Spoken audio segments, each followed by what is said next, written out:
Il est midi, bonjour à tous, ravi de vous retrouver en ce 9 août, c'est l'heure de votre journal. Commençons avec les principaux titres de l'actualité. Après 3 jours de bombardements meurtriers de l'armée de l'entité sioniste dans la bande de Gaza, qui ont coûté la vie à près d'une cinquantaine de Palestiniens, dont des enfants, une trêve entrée en vigueur dimanche soir. L'entité sioniste tue 3 Palestiniens en Cisjordanie occupée. Dénonciation, inquiétude et préoccupation de plusieurs membres du Conseil de sécurité de l'ONU.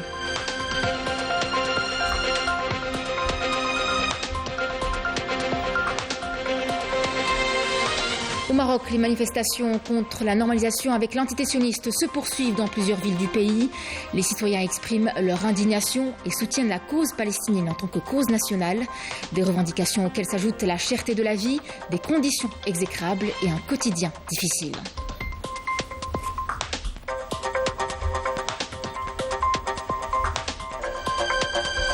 Nous irons ensuite à Mascara, chez nous en Algérie, pour vous parler de cette sensible hausse de la production de blé et d'orge. Elle est de 50% cette année et a même atteint par endroits les 100%, une production céréalière record qui permettra d'assurer la sécurité alimentaire tout en réduisant la facture des importations.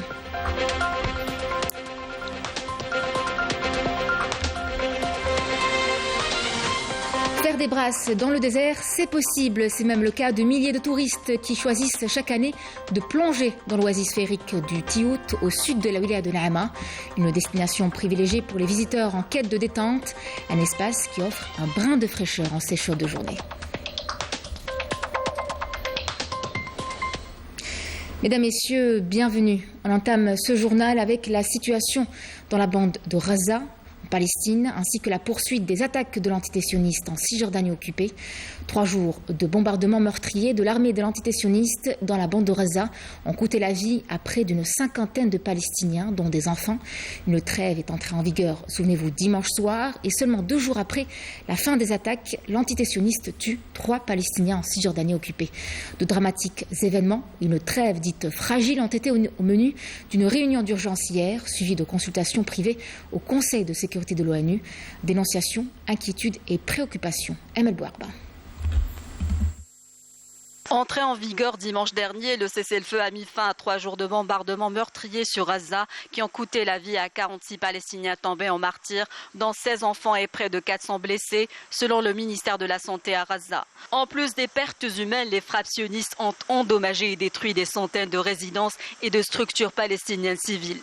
Entre-temps, la situation humanitaire reste très préoccupante à Gaza, sous blocus depuis 2007. L'hôpital Al-Shifa lance un cri d'alarme avec un besoin en urgence de médicaments et d'électricité. Le Conseil de sécurité des Nations Unies s'est réuni lundi après-midi pour discuter en urgence de la situation à Gaza. Plusieurs membres ont exprimé leur inquiétude malgré une trêve qualifiée de fragile. L'émissaire des Nations Unies pour le Proche-Orient a mis en garde contre une reprise des violences qui aurait des conséquences dévastatrices, insistant sur la fragilité du cessez-le-feu. De son côté, l'ambassadeur russe s'est dit très préoccupé par les événements qui pourraient conduire à la reprise d'une confrontation militaire à part entière et à l'aggravation d'une situation humanitaire déjà terrible à Gaza. Êtes-vous prêt à dire trop c'est trop, a lancé pour sa part l'ambassadeur palestinien Riyad Mansour? Combien d'enfants supplémentaires devons-nous enterrer avant que quelqu'un intervienne? A-t-il encore martelé, dénonçant une agression injustifiée de la part de l'entité sioniste.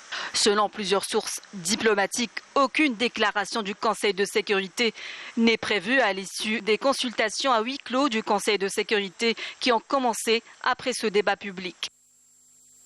Au même moment, les forces d'occupation sionistes poursuivaient leur agression en toute impunité en Cisjordanie.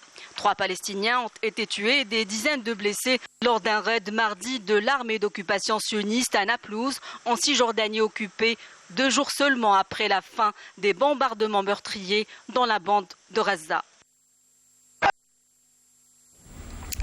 Représentant le président de la République Abdelmadjid Tebboune, le Premier ministre Ayman Ben Abdelrahman prend part aujourd'hui à Konya, en Turquie, à la cérémonie d'ouverture de la 5e édition des Jeux de la solidarité islamique. La guerre de libération de l'Algérie est un moment historique pour la libération des peuples africains du joug colonial. C'est ce qu'a affirmé hier la présidente de la République fédérale démocratique d'Éthiopie, Sahle-Work Zewde. Nos peuples partagent une farouche résistance au colonialisme ainsi que les valeurs sacrées de liberté, d'indépendance et de patriotisme, a tweeté la présidente éthiopienne qui a exprimé sa gratitude au président de la République, Abdelmadjid Tebboune, pour l'accueil chaleureux qui lui a été réservé lors de la cérémonie de clôture des Jeux méditerranéens d'Oran. Sahle-Work Zewde a indiqué que venir en Algérie est un pèlerinage pour tout ce qu'elle signifie en Afrique et également au-delà. L'Algérie a exprimé sa satisfaction suite à la signature d'un accord de paix par les autorités tchadiennes et des groupes de mouvements armés devant ouvrir la voie à un dialogue national inclusif à N'Djamena. Dans une déclaration, le ministère des Affaires étrangères a indiqué que l'Algérie a suivi avec grande satisfaction cette signature à Doha. L'Algérie adresse ses très chaleureuses félicitations au gouvernement et à toutes les parties tchadiennes pour leur remarquable engagement dans ce processus, saluant la contribution importante de l'État du Qatar qui a abrité et facilité les pourparlers durant les 5 derniers mois. Et on passe à présent à ce rapport de l'Institute American Enterprise qui indique que l'Algérie a réussi à contrer la menace terroriste et à contrecarrer les plans des différentes organisations terroristes qui ont tenté de prendre pied dans le pays grâce à l'action sécuritaire proactive et au large rejet populaire de la pensée extrémiste. Ce document de 22 pages, étayé de tableaux et de graphiques sur la prolifération des groupes terroristes en Afrique, a souligné qu'en dépit du danger imminent de l'expansion du mouvement terroriste, dans la région, des États africains, à l'instar de l'Algérie, sont parvenus à contenir ces menaces. Selon le rapport, cette perte de terrain s'explique par plusieurs facteurs, dont l'amélioration des capacités militaires algériennes ainsi que le renforcement de la coopération militaire avec les pays de la région, d'une part, et l'amélioration des conditions sociales, d'autre part. L'Algérie est une success story en matière de prévention de la menace terroriste, conclura l'American Enterprise Institute, qui relève que le pays avait réalisé cette grande réussite au prix d'un lourd tribut. Dans l'actualité à l'étranger, au Maroc, les manifestations contre la normalisation avec l'entité sioniste se poursuivent toujours dans plusieurs villes du pays.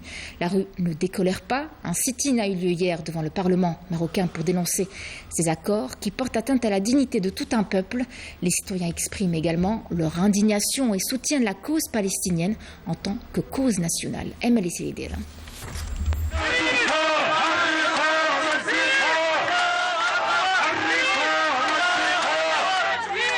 Les agressions sionistes contre les Palestiniens n'ont fait que raffermir davantage la volonté du peuple marocain, déterminé plus que jamais à refuser en bloc la normalisation avec l'entité sioniste. Un peuple décidé à faire entendre sa voix face à un régime qui semble sourd à tous ses appels.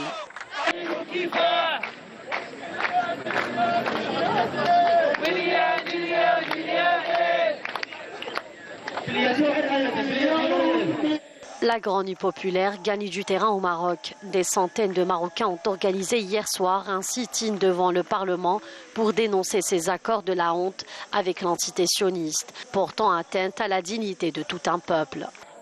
Devant un Marzen prêt à tout pour préserver ses intérêts, les Marocains continuent d'exprimer leur colère. Plusieurs sit-ins de protestation se poursuivent dans toutes les villes contre un régime qui s'est allié à celui qui mène la guerre contre les Palestiniens.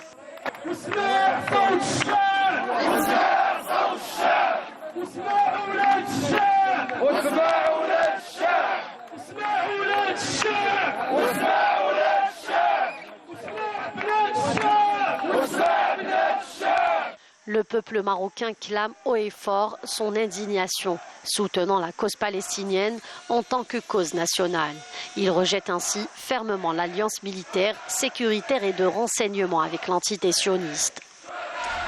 L'ébullition au Maroc concerne également la cherté et la qualité de vie, des conditions exécrables et un quotidien difficile, des manifestations légitimes réprimées dans la violence par le Marzen pour dénoncer une politique démissionnaire. Yasmine Massaoudi.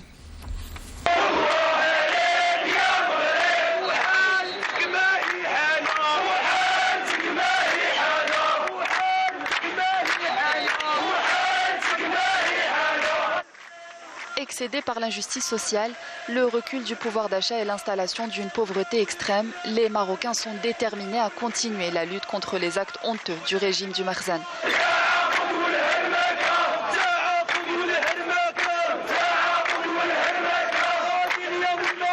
Depuis des mois, ces derniers ne décolèrent pas et continuent d'investir la rue pour dénoncer l'incapacité de leur gouvernement à répondre aux préoccupations des citoyens, voire même à leurs besoins les plus vitaux.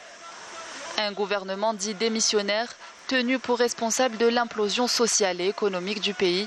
Les protestataires réclament un changement radical.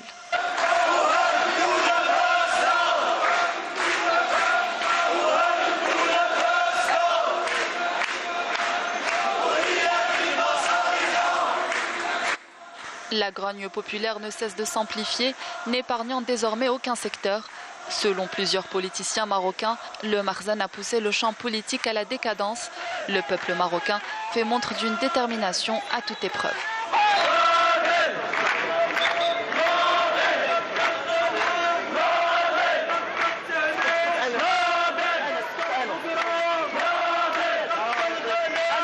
Les Marocains vivent une crise économique et sociale sans précédent, laminant toutes les couches de la société. Les mouvements de protestation ne cessent de gagner du terrain. Et on revient chez nous en Algérie pour vous parler de cette sensible hausse de la production de blé et d'orge. Au niveau de la wilaya de Mascara, elle est de 50% cette année et a même atteint par endroits les 100%. Une production céréalière record qui permettra dans un premier temps d'assurer la sécurité alimentaire dans la région et qui aussi réduira la facture des importations. Yanis Aïd-Belkacem.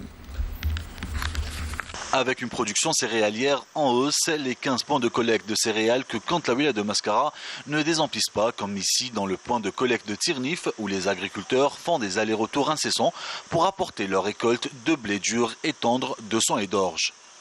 On aimerait bien qu'il y ait une production abondante. Nous livrons notre production et nous sommes payés à temps. Nous n'avons aucun problème. En tout cas, cette année, la production est très importante.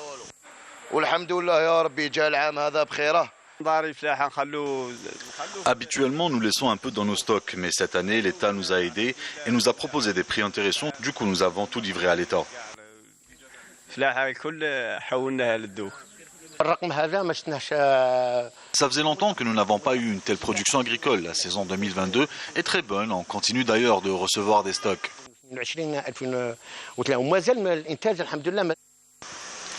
La hausse de la production de blé et d'orge est de 50% cette année et a même atteint par endroits les 100%.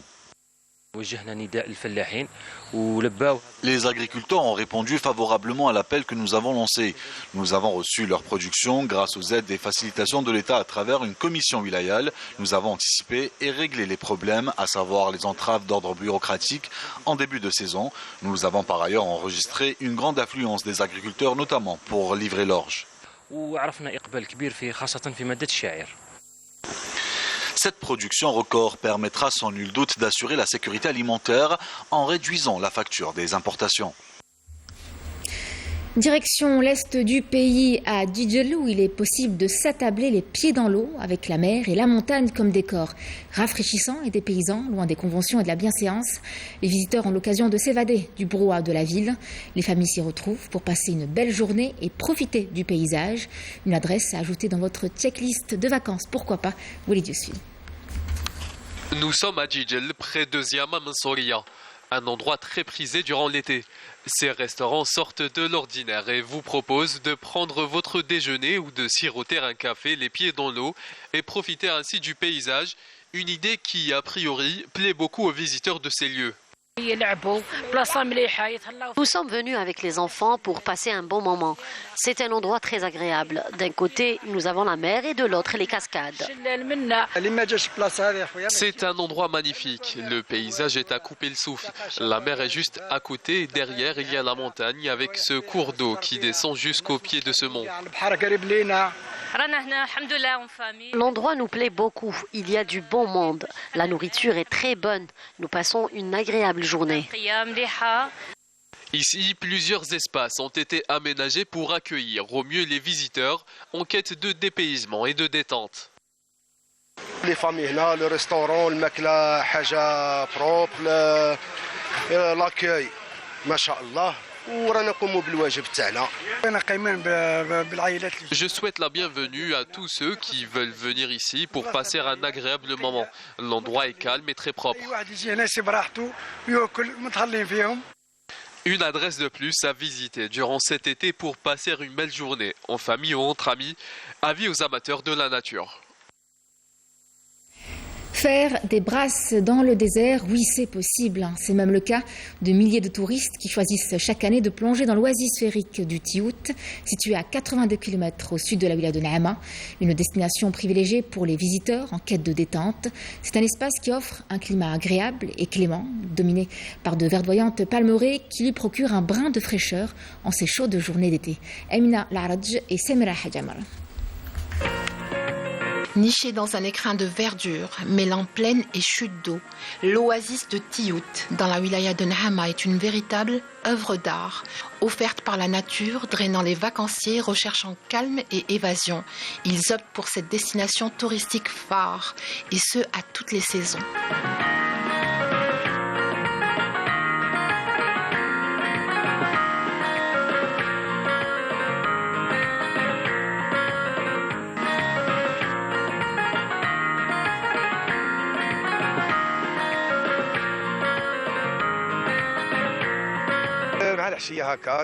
De temps en temps, nous venons avec les enfants en fin de journée. L'eau est très agréable et rafraîchissante. L'air est pur, il fait bon. Les gens viennent ici nager dans cette guelta. Pour nous, c'est comme aller à la mer. Pour les enfants et les jeunes, cette oasis est incontournable. Elle est l'endroit idéal pour se rafraîchir en cette période caniculaire. On se promène à Tiout, surtout pour la fraîcheur qu'elle nous offre. On est venu ici pour nous amuser. C'est accueillant, on y vient surtout pour nager. Je suis d'Oran et j'adore cet endroit. Des touristes venus des 4 coins du pays, tombés en amour pour ce lieu magique, dont le souvenir sera précieusement gardé grâce à des photos souvenirs. Voilà, c'était le journal de la rédaction. Merci à vous de l'avoir suivi. Tout de suite, une nouvelle du ciel avec Emel Laribi. L'information revient ce soir à 19h. Je vous dis à demain pour l'édition de la mi-journée midi. Excellent après-midi à tous.